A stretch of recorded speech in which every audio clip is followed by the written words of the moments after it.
everyone. Welcome into Southern Section this week. I'm Claudette Montana. And I'm Connor Morissette. We're here at Gardena Serra High School, where a little bit later we caught up with two members of the football program. But before that, if you like high-level girls volleyball, Claudette and I went to Palos Verdes against Redondo Union. We'll have full highlights of that match coming up in a little bit. And if you're a fan of Long Beach area high school sports, John W. Davis joined the show to catch up about everything going on in his coverage area as well. Truly a jam-packed show. Can't wait to kick things off. But first, here are your top 5 high school football plays of the week, courtesy of our friends over at Bally Sports.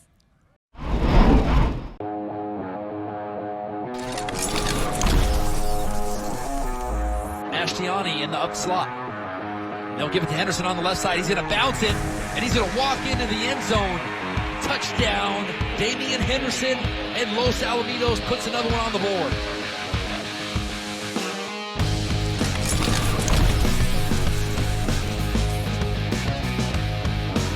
Potter looking right. He's got a man. He's by coverage, wide open. That ball is complete to number 81 for Santa Margarita. That's going to be a touchdown for the Eagles. What a play in the passing game. Ben Baina.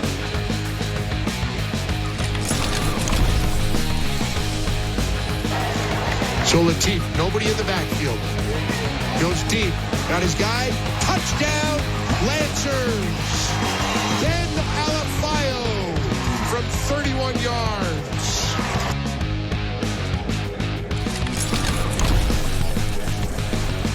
Tomorrow night at St. John Bosco. Latif over the middle, got his guy. Breaks a tackle at the 10, into the end zone for the touchdown, Jackson Way.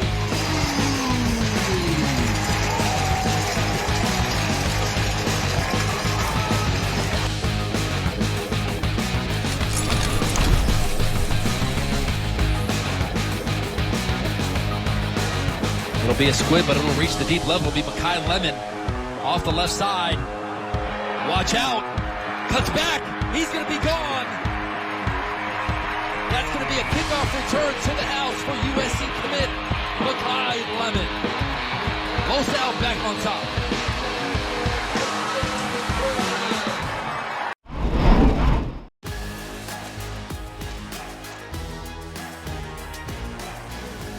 High school sports are one of the things that make living in California so great. But sometimes the behavior in the stands can overshadow our achievements on the field. I love it when my parents show up for me. But being booed for missing a play could be crushing. And remember that refs are people too. They're trying their best to call a fair and correct game. Hey, and enough with all the swearing. No one should feel insulted or ashamed because of their race, ethnicity, or gender. We should be able to hold our heads high after the match, win or lose.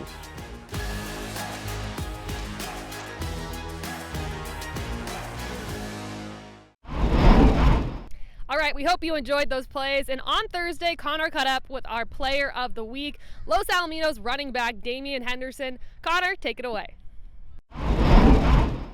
Here with Damian Henderson, the player of the game for Los Al. So almost 300 yards, 5 touchdowns. Yes, how you feeling walking off the field? Man, I feel good, feel great. Had to show like what I actually could do. People been sleeping on me, had to show them. That's it. So you got Malachi in the team, the best quarterback in the country, but you guys really grounded and pounded tonight. What went into deploying that game plan? Why was using you? What gave you such a big advantage, would you say? You seen it, they couldn't stop me, so it was like, why pass the ball? You can't stop the run, so it was like that, for real. What does this win mean? Last year, I know you weren't on the team, but Los Al lost to these guys to come back this year and win. That's a really good team. How proud of yourself and your group are you? As a team, we feel great. We feel great. They should never lost to them last year, but we good. Good little bounce back. We good. Last thing, what do you guys need to do to string some wins together and win a league title now and go on into the playoffs? Ooh, good question. Really just work together. Really, that's it. Okay, last week on Southern Section this week, we had Tariq Fattel from the LA Daily News on in our Ask the Expert segment. Now we got a new expert this week, John W. Davis. We're going south to the Long Beach Press Telegram. John, how are you doing today? I'm doing well, Connor. Thank you so much for having me. Oh, thank you so much for being here. When I initially reached out to you, I remembered, of course, Long Beach Poly's in your coverage area. I just saw you at St. John Bosco. I knew they were in your coverage area. I knew that LoSal and Warren were also in your coverage area, but it had slipped my mind. What a loaded high school football coverage area you have this year, John. How exciting has that been for you? And just talk to me a little bit about some teams, maybe outside of those big teams who have surprised you, but right at the top, what a really, really high caliber group of schools you have. Well, it's super exciting right now. And let's just go with the idea that we could possibly have 8 teams in Division One. And right now, 3 of those teams are in the Long Beach Press Telegram area. So I'm super excited to be able to cover St. John Bosco, Long Beach Poly, Los Alamitos. But then there are some new teams emerging and playing up from divisions last year, talking about Milliken and Jordan and St. Pius, St. Matthias. So just lots of really good teams to watch in this area. And I'm super excited. I know we're just a few weeks away from playoffs, but again, we're just a few weeks away from playoffs. So I'm getting excited. Yeah, the football season goes so fast. Who's been the biggest surprise team in your coverage area? St. Pius jumps out to mind for me. I know they've suffered a setback last week, but how about for you? Who's been the biggest surprise? I would say the biggest surprise has been Long Beach Poly. So last year they were in Division 4, and they had the schedule this year set up where if they were to win those non-league games, they could end up in Division 1. And that's what they did. When they beat Serra 17-3, that was surprising to a lot of people. And then the next week they go down to Mission Viejo and get that win, and they finish up non-league against Lusinger. So Long Beach Poly has played really well this season. And I would say maybe not to me personally, but overall, I think that's been surprising. Certainly, I've been surprised by them too. And they don't lose games in the Moore League. So it looks like we can certainly pencil them in for D1. So that'll be exciting. How about players, John? Who are some high school football players in your neck of the woods who have surprised you? Well, let's start at the top. Let's start with St. John Bosco. I think their quarterback, Pierce Clarkson, he's been good. He's no longer splitting time. But who's probably been the most surprising on their team has been their trio of running backs. Chauncey Sylvester, Cameron Jones, and Khalil Warren. They're all juniors, and they're all starting caliber running backs. In my opinion, they're all D1 recruits. And so to have 3 running backs that you can just switch series to series, no one ever has to get tired, that's been really surprising. And that's been something that I think is special about this St. John Bosco team. And between you and me and everybody watching, these running backs they have now, if they have these guys for a junior and senior year, they may end up being better than the class they just graduated when we're talking about Rayshawn Luke, Jabari Bates, and Michael Hayes. That's just my personal opinion. Yeah, you really hit the nail on the head there. And what a great class that was with those 3. And Luke is already getting time at the University of Arizona, which has been so cool. I'm going to put you on the spot here, John. One more football question. So between all those top schools that we talked about, who do you think the best player in your coverage area is? This is kind of setting you up for to fail because there's so many options. Take that question wherever you want to go with it. Well, I've thought about it. So you said, who is the best high school football player in the area? Yes. And so that means I have to talk about a player, in my opinion, that's a two-way player. And the best two-way player in the area, in my opinion, is Los Alamitos wide receiver, the senior, the USC commit, Mekhi Lemon. Not only is he a standout at wide receiver, not only is he a standout kick returner, where he had a touchdown in that aspect as well, he's also a shutdown DB, a shutdown cornerback. And he didn't start the game playing defense against Santa Margarita, but when they realized that this was a back and forth game, they put him in there and he shut down his side of the field essentially. And that was part of the difference about why Los Alamitos won. So I know that he's not a consensus 5-star recruit, but in my opinion, he's the best overall high school football player in the Long Beach Press Telegram area. There's lots of other guys too, lots of other quarterbacks, but I'm gonna go with Mekhi Lemon. That's my final answer. In the words of Lee Corso, great pick. I agree with that. I think Mekhi should be a 5-star, and man, what he did against Santa Margarita, I know you were there, I was there too. That was fantastic. And he's just been doing that all 4 years. He's been great since he was at La Mirada as a freshman. Great pick, really outside the box. I thought you were going to go with one of the quarterbacks, so happy to hear that answer. Who's the team to beat, John, in volleyball in your coverage area? We have one team that is D1 right now. They're in the top 10 of the CIF Southern Section rankings for Division I, Division II, and that's the Lakewood Lancers. They're the defending Moore League champions, and they're undefeated right now in league play, and I don't see anyone in league play really messing with them. Right now, they haven't even dropped a set. They've just been winning everything 3-0, 3-0, 3-0, 3-0.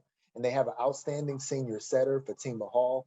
And then they have really talented, athletic outside hitters. So I think they have the recipe for success, not only in sectional playoffs, but also if they get in that open division after that. Awesome. Thank you. We'll get you out of here with this, John. Let's hear one high school sports related bold prediction from you before you sign off. So last year, we only had one team in the Long Beach Press Telegram area actually win a CIF Southern Section Championship in football. Believe it or not, it was only Long Beach Poly. You know, Bosco didn't win, LaSalle didn't win, Warren didn't win, so on and so forth. This year, bold prediction, I'm going to say that out of the 14 divisions, 3 or more teams from the Long Beach area will win Southern Section football championships. Okay, wow, you better be ready to do some reporting then if you have that many championships. That's going to be a lot of stories. John W. Davis covers high school sports for the Long Beach Press Telegram. John, thank you so much for joining me here. Let's throw it now to our girls volleyball match of the week. Redondo Union hosts Palos Verdes. Full coverage of that one is next.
In life, things aren't scripted.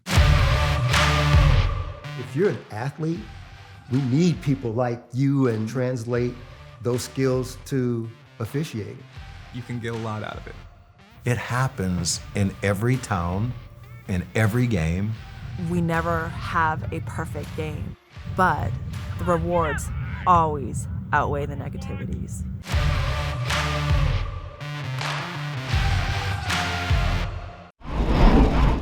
Time for Coach's Corner here at Serra High School with Scott Altenberg, the head football coach. Scott, so you started off this season 0-2, but now your group's won the last 3 games. What's been the difference between those first 2 weeks compared to the last 3? Well, I mean, we played really good football teams. So the first 2, I think we certainly could have won the first game, probably should have. And then the second game, we just struggled offensively. I thought our defense played well enough to win. And again, they're 2 very good football teams. So, we played better the last 3 games. A lot of our young guys that have been playing a lot of football haven't played a lot of football, are getting more reps, and they're starting to step up. And we're just gelling. It's kind of the way it is. We play a really tough schedule, so we're used to the little bumps in the road. Our goal is to be good, about this time when we get to the league. Mission League coming up, like you just said. Really tough this year. Sierra Canyon's in. I know they've sort of had a disappointing start, but you can never count that team out under John Ellinghaus. How excited are you for that challenge this year in that league? Oh, yeah. I mean, it's one of the things we love about our schedule is that the Mission League, every week you're playing a great team. And now you add Sierra Canyon, who's just loaded. And we've watched 3 of their games already, and they're a good football team. And, they're young at spots, you can tell, and they're getting better. And by the time we see them, we know they're going to be a great team. So every week, we start off with Notre Dame, and it just keeps going. And for us, I tell my guys that we practice really hard. We've been working since January. We want to play good teams. That's kind of our goal. And we don't want to go out there and play a team and being 50-0. It just it just doesn't feel right. So what we want to do is kind of meet this challenge of the Mission League. Every year it's great, and we're used to great games. So we feel we're in a good position, and we're excited about it. You have so much talent on this team, but it seems to me Rodrick Pleasant just a step above in terms of everyone in California even. How fun is it to coach a guy of that caliber? Well, so the thing with Rodrick is, people talk about him being a 10-1 track guy. And I've told every scout, I've told everyone that he's a football player who runs track. I mean, he really is. He's tough, he's physical, he gets after it, he works hard, he plays through injuries. I mean, that's who he is. That's the, quintessential football player. And now he's just, every guy he's going up against is the best receiver. On offense, we try to save him, not do too many reps, but every time he touches the ball, it's dynamic. The return game, and the thing is, he wants more. I'm trying to save him so that he has, enough energy in the tank at the end of the games, at the end of the season, and he's sitting next to me on offense when we're going, like, put me in, coach, put me in. And, you got to love that. But that's the thing, I think, with track guys, obviously, so talented track guys, there's a stigma that, they're track guys first and all that. And then he had an injury last year, and a lot of people don't know that he had a really bad ankle injury, and he played through it at like 60-70%. A lot of guys wouldn't want to go out there and not be at their best, especially with the reputation, everything he had, and he didn't care. He asked me, Coach, will I help us win the game? I said, oh yeah, you will. And he did. So he fought through that, and now he's healthy, and it's just kind of like it's magical so far this year. Who are some other guys this year who have stepped up and really impressed you so far? Well, we knew going in that our running game was going to be very good, and our 2 backs, Kai Honda and Sincere Rainey, we knew that they gave us a really kind of a special kind of 1-2 punch. They're very different, but they also, I've said this before, they play for each other. They're excited about each other's success, and they're so different that I think it makes it hard for teams to kind of game plan us, because you don't know if it's going to be Kai out of the backfield or doing, and they can both do the same things the other one does, but they also just have a different skill set. So they've been great. Our offensive line, I think, has played wonderful up front. We've got some returners, and we've had some injuries, and they're fighting through the injuries. Jagger Tavai has been playing both ways, which we don't love to do. We lost Chris Pittman for the season to an ankle injury. That's just really kind of devastating, because he's such a great kid and such a hard worker. And so we stepped up. Jagger's played every down, and then we've had some other young guys come through. So it's exciting that they're kind of playing, and the future is bright. But we know that every game's going to come down to 4 to 5 plays because we're playing good teams. So it's sometimes your results are misleading, and for us, we look at how we played, what effort we put in, and not necessarily always about the result. Thanks so much, Coach. That's state championship coach Scott Altenberg at Serra. Let's throw it over to Claudette, who had a chance to speak with Rodrick Pleasant, star player for the Cavaliers, a little bit earlier on. So you play cornerback, you also play on special teams, I know you play wide receiver, you run track. Is there anything that you can't do? I can't hit a baseball, that's one thing. Okay, so one thing about Serra that's really unique is that there's so many guys who have played here that now are in the NFL. Robert Woods, Adoree Jackson, both USC guys, fight on. Have they come back to campus, and if so, what have you learned from them? I actually talk to them a lot. Adore, Robert Woods, Rasheem Green, Jordan Lasley, the list goes on. They communicate. They communicate with me. They come back, talk to me. That's the biggest thing here: brotherhood, mentoring, and letting us know that they got our back no matter what. So that's been the blessing of coming here. I love it. And you have an older brother who also played football at USC. What type of advice has he given you? Just stay the course. That's been the biggest thing. Ask questions and just pick the brains of the ones that are there for you. So I'll be asking a lot of questions, him, Adore, and just everybody that I can pick the brain of. Is there a guy in the NFL that you try to model your own game after? Adore. I love the way he plays. He's just when he's been healthy lately. He's been playing amazing, and I look up to him. All right, so you got a lot of recruiting offers. I know that you've narrowed it down to your top 5 or top 6. What's that process been like for you, and how's that going for you so far? At first it was new. Just the recruiting process is crazy. It's a blessing, but sometimes it can get to your head. It's stressful, and just trying to figure everything out, especially building relationships and being there and trying to figure out what's the right place for you, especially with me being a 2-sport athlete. So that's the biggest thing I've been trying to figure out. So it's been kind of stressful. Is there a draw for you to want to stay on the West Coast at all? It's just some places gonna make me feel like home. That's the biggest thing. I don't have a problem leaving or staying. It's just some place that's gonna help me be a better football player, better man, and a better person at the end of the day.